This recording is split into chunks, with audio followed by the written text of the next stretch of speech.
We're going live. Woo woo. You're muted, Alicia. I think we are now live. Live. Woo! It's the last day of National Arts and Education Week. Woo! Celebrating our teachers. Welcome. My name is Quanice Floyd. I'm the Executive Director of Arts Education in Maryland Schools. And with me, I have Alicia Lee. So happy to be here. Friday, Awesome. we made it through every discipline. Now we're up to the V's. Yes, we are. Awesome. So just to give you context, this is Arts and Education in Maryland Schools, a celebration of National Arts and Education Week. This was passed by Congress in 2010 as a part of House Resolution 275 that designates that the week beginning the second Sunday in September is National Arts and Education Week. During this week, the field of arts education joins together in communities across the country to tell the story of the impact of the transformative power of the arts and education. This year and every year, AEMS is celebrating our Maryland arts educators. So follow along with us. We've had great conversation throughout the week. Please go back to our Facebook Lives throughout the week where you can see us talk to amazing arts educators from around the state. And today is our final panel, unfortunately, but we are so excited to have these amazing visual arts educators with us today. Woo! So I would like to welcome our visual arts educators, and we have Michele and Matt. So Michele, could you introduce us and just say what your background is in visual arts, what you teach, where you teach, and anything else you want to share? Sure. My name is Michele Sison-Torres. I'm an art teacher. This will be my 4th year I'm entering art teacher in Prince George's County. I teach K through 6 at 2 elementary schools, 2 days a week at Oxon Hill Elementary, and which happens to be my alma mater, and 3 days a week, Wednesday through Friday at Apple Grove Elementary, which is my base school. So I split my time between both schools. That sounds like a dream job, to be the art teacher at your elementary school. Yes, it is. It's just amazing. It's like surreal almost. So just how it's changed, yet still the same. I was just talking to Matthew and Peter about that. It's just surreal. What's your background in the visual arts? Well, actually, I mean, I've always been into art my whole life. But I actually, my bachelor, I have a bachelor in fine arts from FIT in apparel design. But when we moved back here from New York, there wasn't really many apparel companies that were really, around that I could possibly work at. So I got a job in the interior design industry, in interior design sales. But because that company went out of business, I found myself, what am I going to do? What am I going to do? And with a BFA in fashion design, it was hard to find any kind of real position. So I ended up volunteering at my kids' school. And that's how I became an art teacher, just like it evolved. I guess you could say I became a substitute first, and then I became an art teacher. That's awesome. Matt, I'd love to hear a little bit of your background. Sure. Hi, everybody. My name's Matt Adelberg. I am the visual art teacher and the fine arts department chair at Baltimore Polytechnic Institute, which is an amazing high school in Baltimore City. Some of the best and most amazing kids in the world and such a great staff. So I'm really happy to be here with you guys and just to be able to say, hey, I hope everyone's had a good first few weeks of school and that everyone's safe and well. My background's in painting. I got a bachelor's of fine art from MICA in painting and art history. And then I got my master's in education from there as well. And then went in from there to teach in Baltimore City where I grew up. So it's really, really a privilege to be here and a privilege to teach there. And looking forward to talking with you guys further as the night goes on. Awesome. Quanice, I have to let you know, this is the second time we have another Carver student alum on your teacher panel. Now, I didn't make this panel. So I didn't influence this in the slightest, but this is the third, I'm just saying, this is the second arts leader you brought forward that is a Carver Wildcat alum. So I just wanted to let everyone know Quanice Floyd has her finger on the pulse of Maryland. Awesome. And Ernest, welcome. So we're doing brief introductions. If you give us a little bit of your background, what you teach, where you teach, how long you've been teaching. Love to hear from you. Okay, hello. I am a visual artist and educator here in Baltimore City, product of Baltimore City Public Schools, Baltimore School for the Arts, Morgan State University, Howard University in DC. I've been teaching for about 19 years in Baltimore City, 15 years secondary education, MICA, Coppin, BCCC adjunct, muralist. That's about it. Yeah. Happy to be here. Oh, Ernest, we're happy to have you here. Wow, this is incredible. On a Friday night, Right. this is a huge celebration. Right. All right, this is very exciting. This is awesome. So if you all could, I could create one sentence about what you do. If you can use one sentence to characterize what you do in the classroom, what would that sentence be? And we'll start with Matt first. And then you could popcorn it to whoever. I sit with and work with young people to empower their voices through art.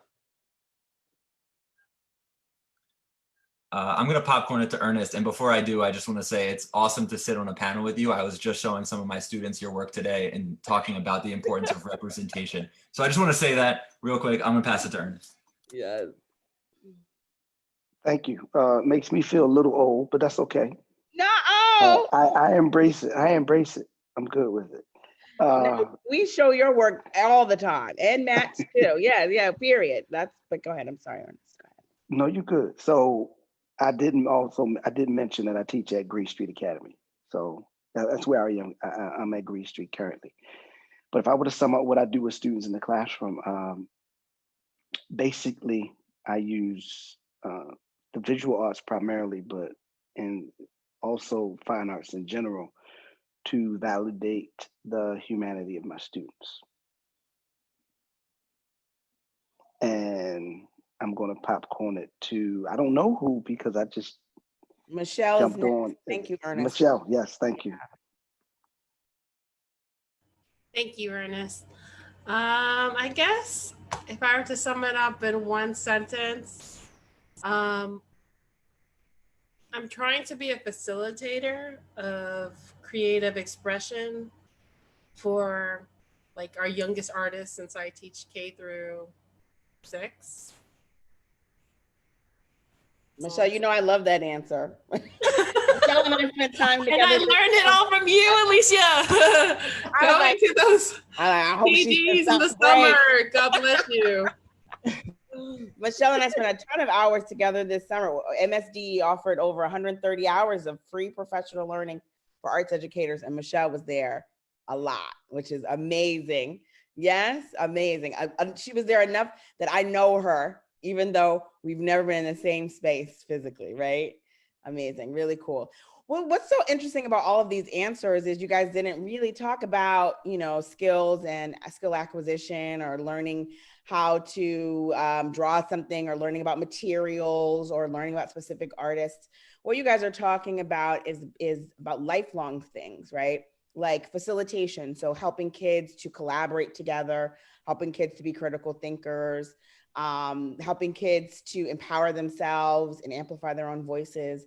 And that's really your what you see as your role. And I think that's just the mark of a high quality arts educator. And Quanice and I go all around the country telling people, well, You guys have great teachers, but Maryland has the best educators. So it's not a competition.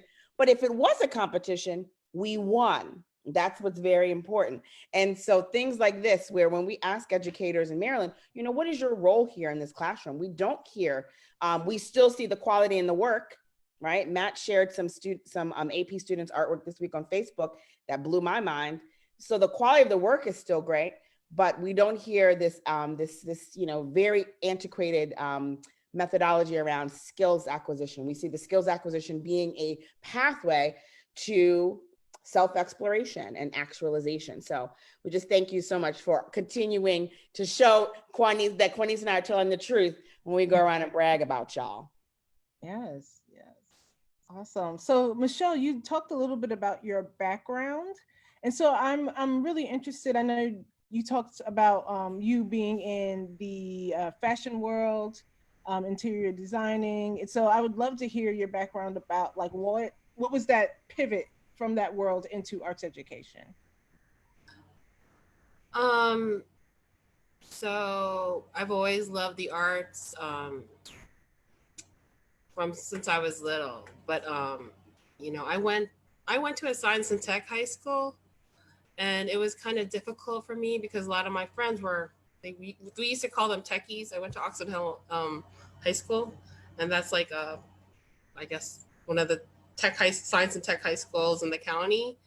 So it was kind of difficult for me to like move into the arts and like jump into fashion design when all my friends were trying to become doctors and marine biologists and things like that. So I was like, you know what? I really love the arts.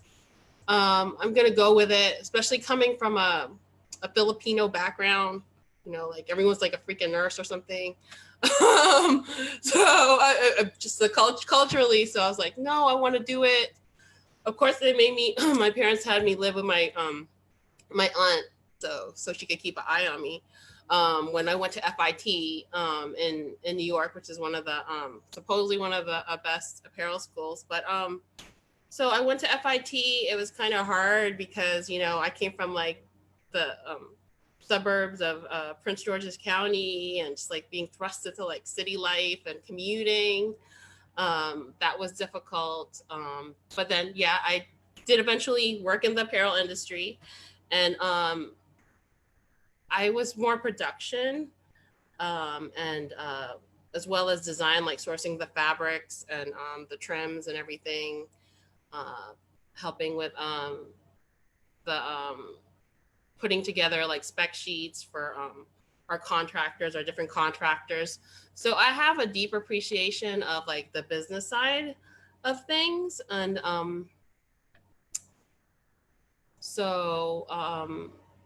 what led me from there to back here to DC was actually my husband didn't want to raise our kids in New York because he grew up in the Bronx. He was also artistic. He's a graphic designer and web developer. So we moved back here, and of course there's no apparel industry in DC, not a real apparel industry. I'm sad to say. So I was like, well, what am I gonna do? So I got into interior design sales. I worked for Cowton and Tout, and as well as Robert Allen, but then they merged with Duraleaf, and they let me go.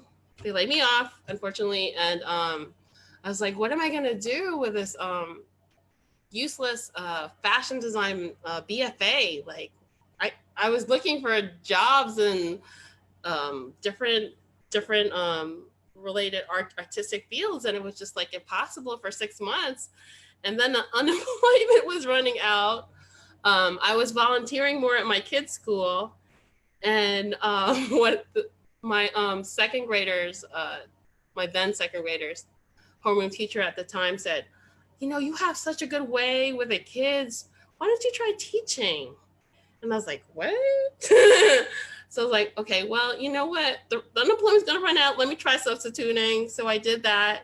And then I was like, wow, I really like this. I really like the kiddos, and I'm enjoying this. So one of my one of my friends told me to want to try to become an art teacher. So I was like, okay. So I reached out to Elizabeth Stewart, Whitehead, the head of Yeah, PGC. PG County. Yes, God bless her. And she had faith in me. So I was hired, and I was thrust into art education that way. So That's an amazing story. Amazing story. And what an amazing journey and pathway. Ernest, can we hear from you? How did you wind up in the classroom teaching kids? You are, Yeah. obviously a world-renowned artist living here in Baltimore. We're also grateful for you, and grateful that you are giving back to students. And how did you get there? Mhm. So, long story short, I took my time graduating from undergrad. I took the long route. Uh, I really kind of fell out of love with academics around the age that most young Black males fall out of love with academics. It was around the third grade. However, I was in gifted and talented program, which led to another gifted and talented program. I was at Harford Heights in the 70s, which led to Roland Park in the early 80s, which led me to the Baltimore School for the Arts. So Oh, because I had a skill, they the- tracked my like back. my skill allowed me to end up in places with other gifted and talented children, with other academically talented children. And it wasn't that I didn't have the potential academically. I really lacked the interest after the third grade. So I did enough to pass academically, but I excelled in the arts. So because I excelled in the arts, uh, I was lucky enough or blessed. Let me not say lucky. I was blessed to really um, um, be the beneficiary or have the privilege of having probably some of the best teachers and go to the best schools that Baltimore had to offer. You know, when you talk about Roland Park, uh, uh, Harford Heights GATE program, I think it might have been the first GATE program in the city, Wow. uh, and then BSA. Yeah. So when I went to college, I just wanted to be a regular student because I mean, let me be clear. Those opportunities also removed me from my neighborhood, so it took me outside of uh, my home environment And for where most did of. you grow up, Ernest? What neighborhood are you from? So the first 7 years was on Division Street in Upton, right off of Yes. Pennsylvania Avenue, right, Yes. which is the Black Arts District, Black Arts and Entertainment District. Amazing. Wow. Yeah, and then we Amazing that moved. you were birthed in the Black Arts District. I feel like that's I, a plaque that needs to. I, yeah, a plaque, a T-shirt, a mug. I have to call Lady Breon about that. Yeah, yeah. We'll have to let Yep, her. yep. Yep. Uh, and I could talk for a very long time about that experience on Pennsylvania Avenue, but then we moved to Edmondson Village. But Okay. Hartford Heights is in East Baltimore, Yeah. and Roland Park is in Roland Park, Yes. and BSA is in Mount Vernon. Yeah. So but it really, there are pluses and minuses to that, but it opened me up to a world that my parents wished I had access to. That my contemporaries in the neighborhood just did not have access to. I Yeah. wasn't necessarily smarter or more talented than they were, but so anyway, in doing that, when I got to college, you get to college, you need a certain level of discipline. So I went from school to school, worked odd jobs, flunked out of one school, then had to pay for it for myself. So I was really like working at Bethlehem Steel when Bethlehem Steel was still Bethlehem Steel, swing shift full time. Ended up at Morgan, and I ran into some really great professors at Morgan that really shaped me. That HBCU experience really shaped it and helped me mature. Uh, so when I finally graduated from Morgan, I was 31 years old. And that around that same time, so then my friends, my college buddies from other schools are now well into their careers.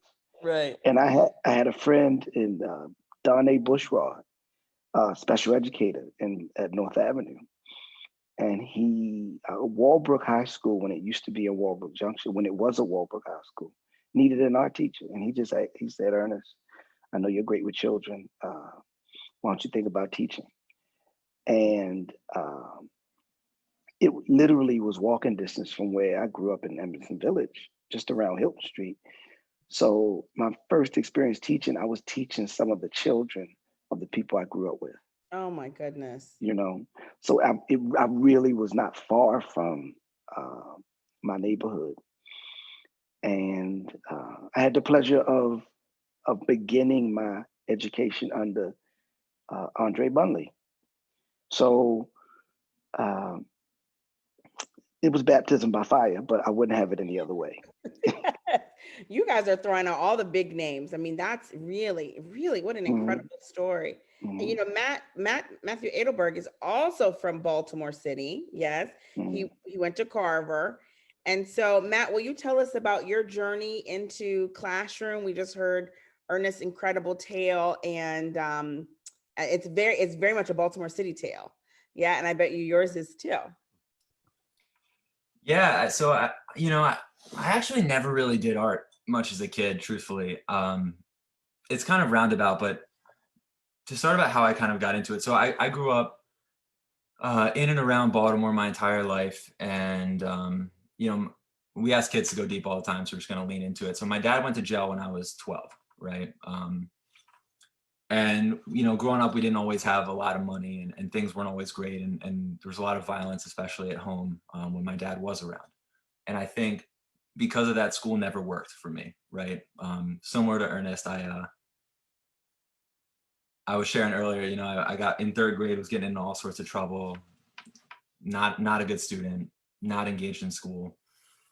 Let me rephrase that, not a good student in the way that we would think, or we would like put us in a box that way. So I was not really successful academically. I really struggled. I bounced around from school to school. I went to 2 different high schools, and how I got into art. So my first art teacher at my first high school caught me doing graffiti on the building. So she caught me doing graffiti on the building, and she said, you're not half bad at that, actually. So here's the deal.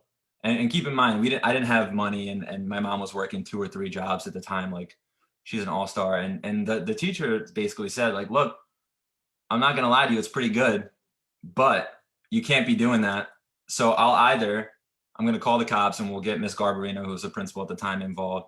And, you're going to have to pay to fix it, which, my family didn't have any money to do that.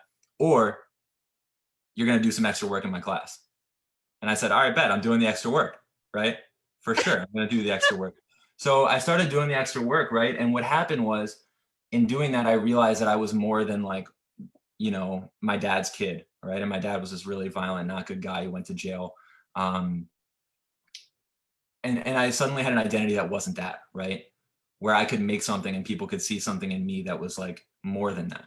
And I could see something in myself that was more than that, right? And it was probably the first time in my life, if I'm being honest, where I felt like I had a voice of any kind, or I mattered in any way, right? And so then I worked really hard at it. I was super scared to transfer to Carver. My art teacher, Miss Dickman, actually like pushed it real heavy, forced me to apply essentially. It was like, yo, remember when I caught you doing that? We're gonna apply to this thing now. And I was like, all right, we're applying to this thing. So I applied to Carver, and on my first day I cried and told my mom I didn't want to be there. I wasn't good enough at it, and everyone was better, and I just didn't fit in. And it was a different crowd of people than where I grew up. And it was just a culture shock in every way, right? And I worked my ass off. I don't know if I'm allowed to say that. I worked my ass off at Carver in this thing, right? And I eventually left and was able and blessed to go to Micah. And I had some great teachers at Carver, Terry Shovelin and Joe Giordano, who really like. Shout out to Terry, yes, and Joe. Just poured into Terry me. is still there. Terry's still there. Yeah. Terry is still there. And really just saw something in me that I never saw in myself, right? All of those teachers did. And being able to go to Micah, being able to go to college, right? Get a master's degree. Like that's not something I really ever saw for myself, truthfully. So with that opportunity, I really felt obligated obligated to work in Baltimore and sort of just sit with kids and connect school to their reality any way I can. And, you know, do everything I could to sort of empower students to find the voice that I was able to find because of teachers like Mary Beth and Joe and Terry. So that's why I'm in here, and that's how I got there. It was a pretty roundabout way. What a But remarkable story, man. definitely never saw myself doing that. And now you know, because you're an adult, you know that she probably paid, somebody had to spend the money to get that graffiti scrubbed. Who do you think the teacher paid for it? Oh yeah, I'm sure. Like that all the time. Yeah, that's I'm right. sure. To save you, right? Teachers spend their own money on supplies to save students all the time, right? Yeah, I'm wow, sure. What a story. You know, and your story lines up with the statistics we know, which is that kids who have access barriers, it could be poverty, it could be a home situation that is volatile, it could be lots of ACEs, lots of adverse childhood experiences. Children with those experiences that have high arts experiences, and by high arts, we just mean lots of it, not the kind of arts, but that have high engagement, right? Numbers of arts, they are 3 times as likely as their low arts peers to get a master's degree, 3 times as likely to have a master's degree, right? And that is powerful just by being on that track, just by being tracked. Now we could talk about the track, and we want to make sure that all kids have these opportunities in the future. But at the same time, you know, we're grateful for the track that brought the 3 of you into art spaces and to being art teachers. Wow. Where are we next, Quanice? That's awesome. So I'd love to dig a little bit into virtual learning in this new world that we're leaning into right now. And so we're dealing with multiple pandemics, right? We're looking at COVID-19, but also systemic racism is now at the forefront of a lot of our conversations.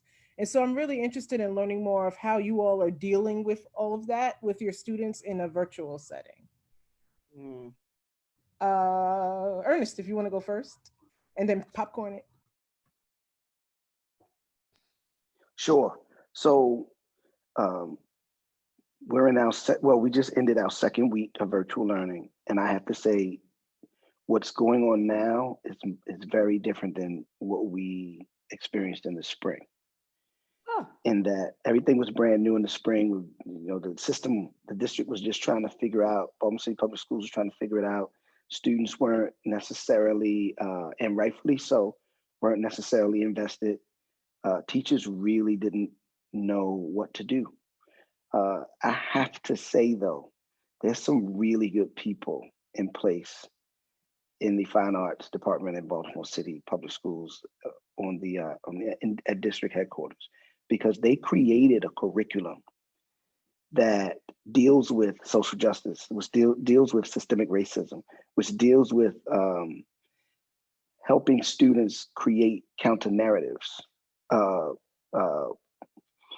to combat some of the stigmatizations and stereotypes of the dominant narratives. And I was pleasantly surprised with what they came up with, and I'm using that curriculum in my classroom now. Now, I have to say though, virtual learning, the pacing is much slower than face-to-face learning. And that's something that we're dealing with, a much slower pace, which in actuality is not a bad thing, because it forces instructors, teachers, facilitators to do more of a deep dive into the material. You know, there's some scholarship that suggests that less is more. Depth over breadth is a better way of teaching. There's a little pushback from the administrative level because there's still some things that need, there's still some requirements like 2 grades a week, some stuff that we have to navigate around that I'm not necessarily happy with. However, there is a push to incorporate SEL, social emotional learning, incorporate that with culturally relevant, culturally responsive teaching. GSA, Green Street is working on that as well. But personally, for me, I appreciate virtual learning because I do not feel comfortable being in the classroom at this time until a vaccine is not just available, but accessible for all members of our society. And I don't anticipate that initially it will be, those resources will be accessible for, to certain portions of our population. So, you know,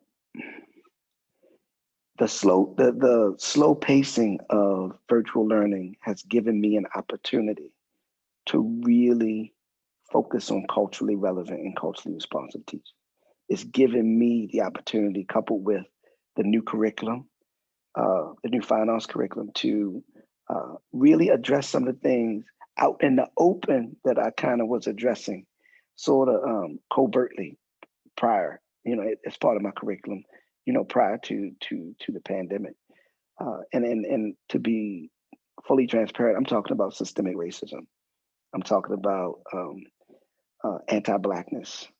I'm talking about decentering whiteness, decolonizing curriculum.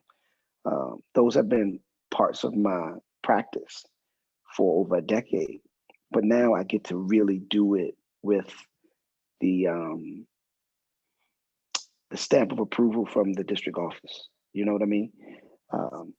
So that's, I'll leave it there. That makes that kind of support, that systemic support around these issues that have been considered fringe or grassroots efforts, really to see the grass sky is a magical moment. That's part of the power that has occurred. I mean, I just want everybody to understand what you're saying is that, people are talking about what is happening? What are these protesters doing? This is one of the things that's happening, right? There's a change occurring, a systemic change to make sure that schools can, at least in delivery of instruction, are being more equitable and including all voices, including all students. You brought up something earlier, Ernest, that it's, I don't know if people caught that. You said third grade was when you started to become disenfranchised at school. I thought you were going to say 12th grade, right? Third grade, that's very early, y'all, when kids are getting disenfranchised. And you said specifically, which is also marked by data, Black boys. That is the age, that second and third grade place is where we're losing Black boys. So I love hearing this, that you feel that support. Shout out to Chanel Howard and Kathleen Mazurek, who I know had a big hand in creating that curriculum, and we hope to see more of it. Cornice, I think can you plug a reel before we move on to the next, the Anti-Racist Arts Educators and Learning Lab? I think you should do a plug for it in the wake of all this juice from Ernest. Yes, definitely. Ernest, your story reminds me of when I used to get in trouble for trying to decolonize curriculum as a arts educator. Major trouble. I used to get written up for that. Right. But yeah, did you say written up? Yeah, I got written up for it. Yes. But yeah, so AEMS and MSDE have collaboratively worked together to create a real program. It's Anti-Racist Education for Teachers in the Arts Learning Lab. It's a 6-month program. We're currently looking for our first cohort. Applications are due October 15th. If people want to know more information about it, it's a-real with 2 L's.org. So we're so excited about this. It's 6 months of just basically decolonizing curriculum and looking at instructional strategies and how we can operationalize that and put it into our everyday work as teachers. So thank you for that story, Ernest. That was great. Free, and there's a stipend. Oh, free and a stipend. Yeah, and yes, free and CPD credit. And CPD credit. So, sign me up, please. Sign me up. I'm serious. No questions asked. Got you. So, yeah, I would love to hear more from Michele, particularly about the same question. What are you doing in a virtual setting with these 2 big issues at the forefront, and how does that show up in your classroom? I want to say, I want to give a shout out again to Elizabeth Stewart Whitehead and the Visual Arts Department for PGCPS, because they put together an awesome bridging series of lessons, giving the educators some leeway with or flexibility with how we translate and do our actual lessons. But like Ernest mentioned, a lot of SEL emphasis, because a lot of kids have lost loved ones from coronavirus.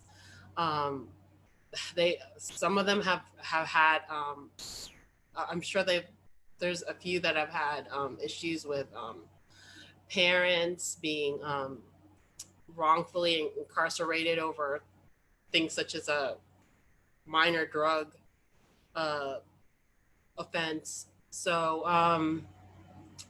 my challenge though, it's elementary school, so I've been advised not to, touch too deep in those areas, so not to stir the pot too much. But I'm a firm believer in voicing your opinion for what's wrong, and I'm going off on a tangent, sorry. So like I said, the lessons now, like today, I ended on such a high note with my sixth graders. That was my last class of the day, this one section of sixth grade at Apple Grove. And I've had students that have come to my class from other classes, and I'm like, no, you're supposed to be in media. And they're like, no, but we like you better. I'm like, no, you have to go to media. And I'm like, okay, so all right, because they don't really get a grade for media, I'm like, okay, so if you want to listen and participate, that's okay, but you're gonna have to do this lesson again. But like today with my sixth graders, we did this, I did kind of like a filler lesson where there's this series that Mo Willems, the kids illustrator, the book illustrator. At the Kennedy Center. Yes. Yes. It's called Lunch Doodles with Mo Willems. Oh, Willem. And Piggy and I was like, oh, I could. So he has these prompts. He talks about his books and works, and he has these prompts. And the prompt for the first one was create a creature from a that has a lot of legs. So I incorporated that near the end of my lesson, and I got such a good response from that. And the kids, I was like, use your creativity, think out of the box. Don't feel ashamed. We're just doodling. I gave them a 5-minute because my classes have been cut short because of the virtual learning thing. Yeah. At my base school, it was kind of challenging, but like they all wanted to share. And my class went past, like, it was supposed to end at 2:30. It ended like 2:38. Wow. And I felt so bad because, like, there were still a couple of students who wanted to share. And it was like, it was really good. It was just like, just made everything like worth it, with all the challenges of learning, like the technology for teachers, like trying to make things interactive, keeping them engaged.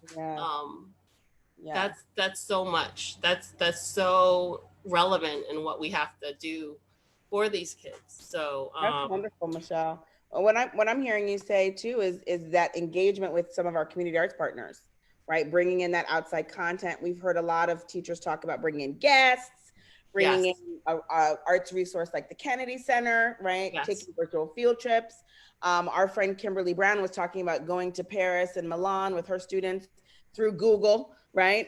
Yes. So taking field trips to the Louvre, yes. Taking field trips all over. So bringing in that community arts aspect, and specifically locally and internationally, that we have more space. Matt, what's happening in your digital space? What's happening over with your students?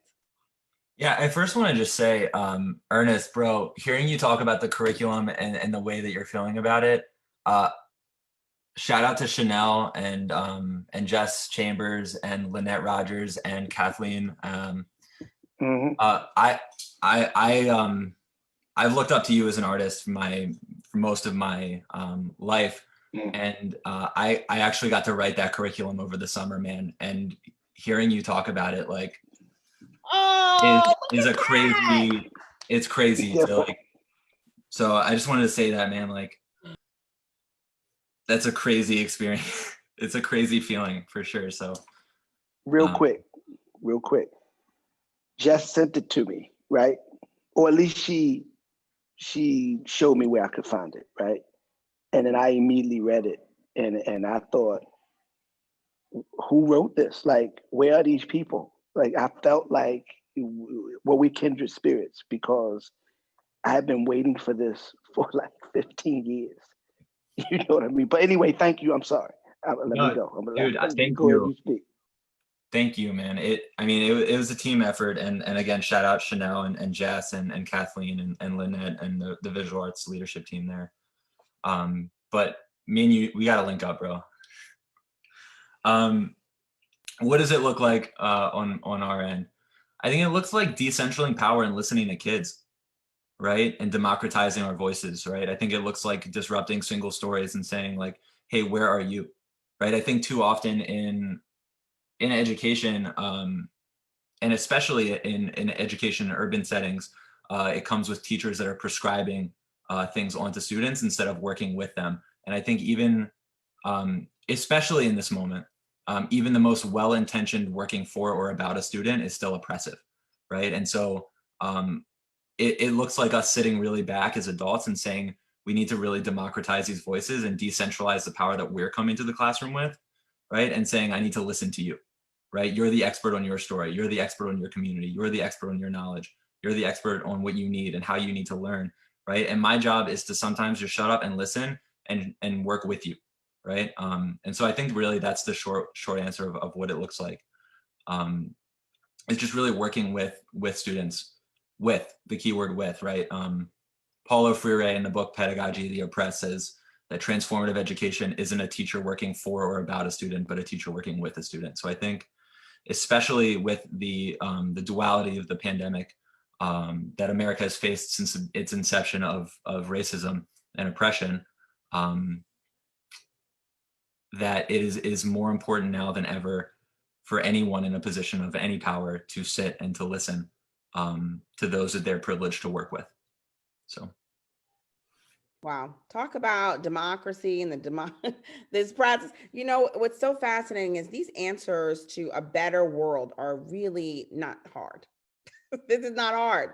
It's hard to do, but it's the same everywhere. You know, you're talking about things that, of course, these are messages we're learning from social change movements. These are solutions to the fall of capitalism. These are solutions to the fall of the patriarchy. It's all the same, right? Let's listen to each other and hear from the people who are affected the most. Let's just do that. If everyone just tries that tomorrow, the world will be a better place within a week or two. So I really salute all three of you for sharing your journeys and for sharing so much of what's happening online. And it's incredible to hear that students are being challenged and continue to be able to show up and share, even virtually throughout with all of the other challenges that are around, that your students are still showing up, sharing, and showing out. So we love to hear that. Yeah, that's awesome. And so just kind of moving forward in the conversation, I'm really interested to hear what things you all need support in during this time. When it comes to school admin, when it comes to parents, when it comes to central office, when it comes to lawmakers and policymakers, and that might be a second question within itself, right? What is something that you need help with or support with? Matthew, you want to start first? Yeah, fund our schools, past Kerwin, lobby, right? We need funding for our schools. We need equitable funding for our schools, period.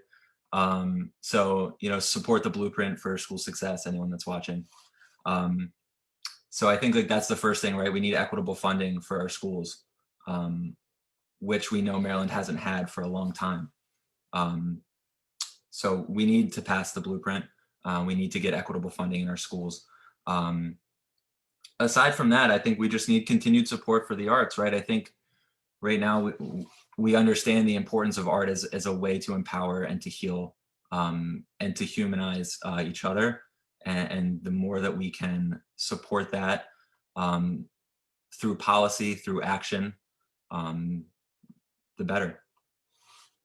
But I think in terms of local and school, I'm grateful that we have such an amazing fine arts office in Baltimore City. And I'm grateful that that's been prioritized. And I'm grateful that my administration at my school, Poly, has been so supportive. I mean, anything that we've needed, they've you know bent over backwards to provide. So I think really what I would draw attention to is the need on the state level for policy change to equitably fund our schools. And on the federal level to equitably fund states so that they can equitably fund schools. Excellent. Thank you so much, Matt. You're right. We do have such strong, all 24 local school systems have strong arts education leadership. Maryland is very lucky in that regard. Baltimore City, Prince George's County, all the way down to St. Mary's, all the way over to and down to Somerset, Kent, Cecil. We're very lucky that in each place there are strong leadership teams, strong advocates for the arts in schools, right? Just strong networks of support to make sure that that arts programs can flourish and continue to expand.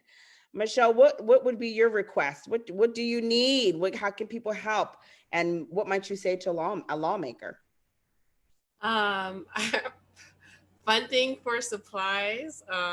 Again, just like piggybacking off Matthew, equitable funding for all. The supply issue, that's been challenging for me in my short time as an arts educator, getting the funding for art supplies, having the budget to provide a robust arts education. But, I try to work with what I have. And thankfully, my administrators have been really great with doing what they can to help provide with that. Bethlyn at Apple Grove, my principal at Apple Grove, has been extremely what's the word? She's been really good at trying to finagle the budget to like have funds for me. And also, again, the visual arts department of PGCPS, where within just whatever the my administrators can provide, they've been so helpful with providing me with paper, just things I need on the regular when the local principals can't provide. So I'm really grateful for that.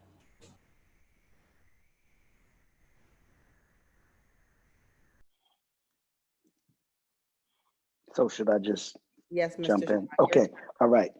So I echo the sentiments of my two colleagues. You really can't get around the conversation of funding, because I also have issues with, I live by donors choose. You know what I mean? Without donors choose, I wouldn't have art supplies, and without what I pay for out of my pocket, right? So everything starts with funding. What I'd like to add, though, is also anti-racist teacher training, right?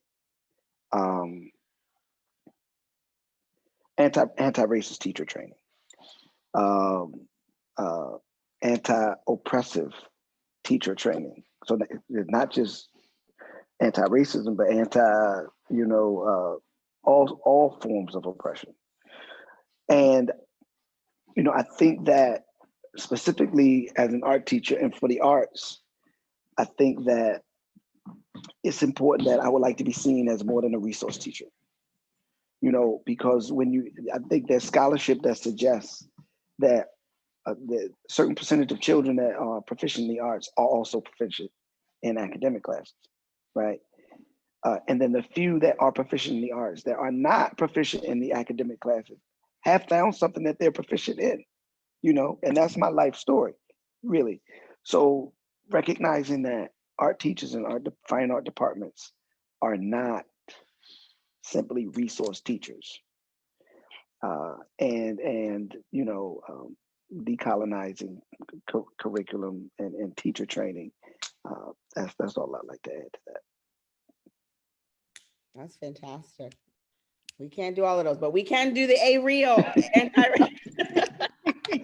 Oh yeah, we can start. That's a good place to start. That's a good place to start. And that, we also want to shout out the network of Maryland Fine Arts Supervisors. AREAL is really the brainchild of the state network of fine arts supervisors coming to the table, bringing your concerns as teachers to the state and saying, look, we need this training. Our teachers want to do better. We want them to do better. And we want to have, training so that we can start this process of making our schools more inclusive spaces. And let's start with the arts educator. That's in our purview to start with. So let's start with the arts educators, the keepers of culture in the building, the stewards of culture. So very exciting work. We have 10 measly minutes left. I cannot believe we have such a few amount of time. Quanice, where should we go next? I think we should talk about the future of arts education and what that could potentially look like. So you all, you've been in the field for a set amount of years, and you've experienced a lot, and currently you're experiencing more, right? Mm-hmm. And so I'm really interested in the words of wisdom you would pass down to undergraduates who are currently in visual arts education programs, getting ready to graduate maybe in 2021, 2022, getting ready to come into the school system. What are some words of wisdom that you have for the future visual arts educators coming out? And Ernest, since you're unmuted, I'll go with you first. Well, I also teach. I'm also adjunct, so I have some students that are, getting a degree in art education or a master's in teaching in the arts, which I think is beautiful, right? I think my main, advice, counseling to them is don't allow the system to define your role in the schoolhouse, right? Know your role, and understanding that you could be the most important teacher to a student in that schoolhouse, and that your role, similar to my last point, one of my last earlier points, that your role is much more than a resource teacher. You really could say, and I don't want to phrase it that way. You really could make a difference in a child's life, because it happened to me. My kindergarten teacher, I still remember to this day the first time he held up my work, and it validated my humanity. It really, to this day, I really know what that feels like, and I get all warm and fuzzy inside. So, so kudos to the elementary school teacher on board, and I'm good. I'll leave it there. That is so powerful to hear that. We all know that feeling. Everybody in the circle was like, yeah, me too. I remember those moments, right? Where, and to think of it as a validation of your very humanity is a powerful thing for an upcoming teacher to think about when they're staying up late reading these textbooks, trying to learn as much as they can for the next generation. Michele, what would you share with a teacher that's coming up the ranks behind you? What would be your advice? I think an important thing is a very, very important thing that will help you with your instruction is just building relationships with your students, getting to really know your students, where they came from, know their stories.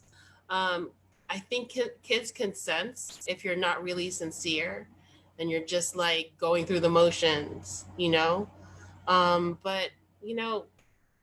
the way I see it, I mean, I have 2 kids in the system in PG County, and I wouldn't want their teachers to give what I give.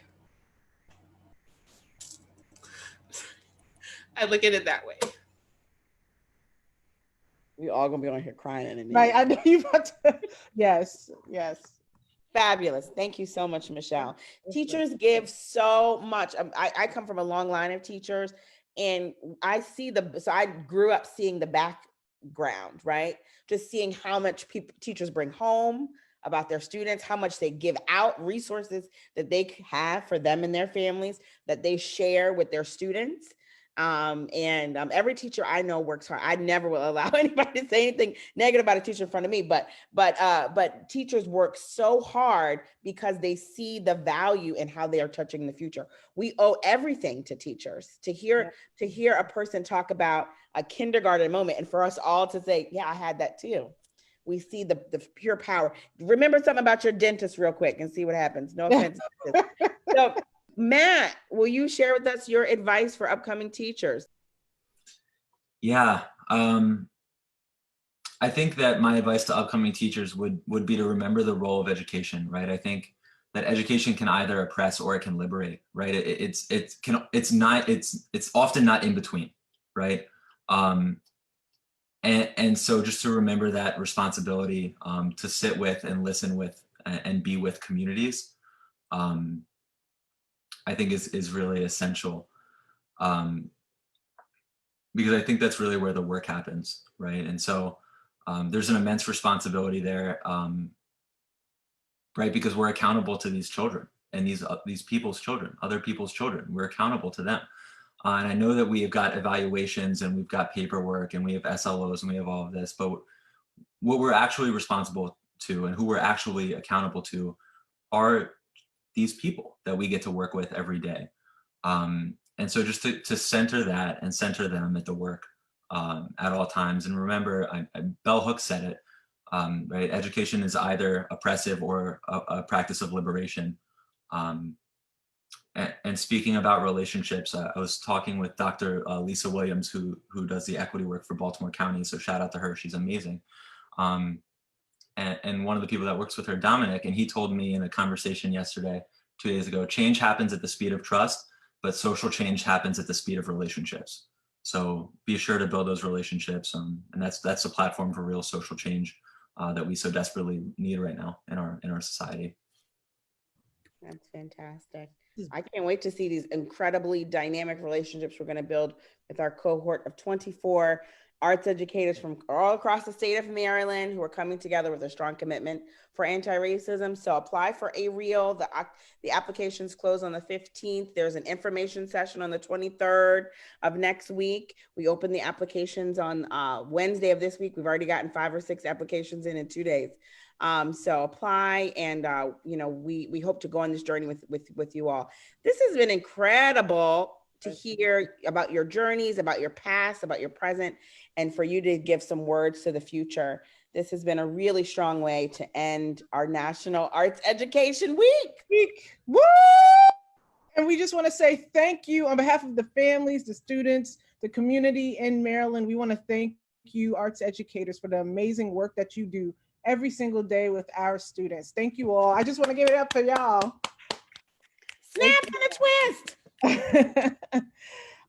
Just a bit of a reflection. Throughout the week, we've been, talking to different arts educators from around the state, but the common theme that I see here is the power of arts in schools, the power that our teachers have for our students. They love our students. They see our students as equal, as human, and there's just so much power in that, and the stories that you all have to tell with us. And then the power of building relationships, of community building, of nation building, of supporting one another as teachers, because I see teachers, supporting one another and reaching out to each other during times of need. So I just want to thank each and every single one of our arts educators who are on this panel and all of the panels throughout the week. This is the end, unfortunately, of National Arts and Education Week, but arts education is happening every single day in the schools, in the community, outside of the schools, all over, in your house, on TV, in every single place. You can find the arts and arts education every single place. So if you weren't a believer before, you better be a believer now, because we out here. Thank you again so much for joining us, and have a great weekend. Woo! Great. This was excellent.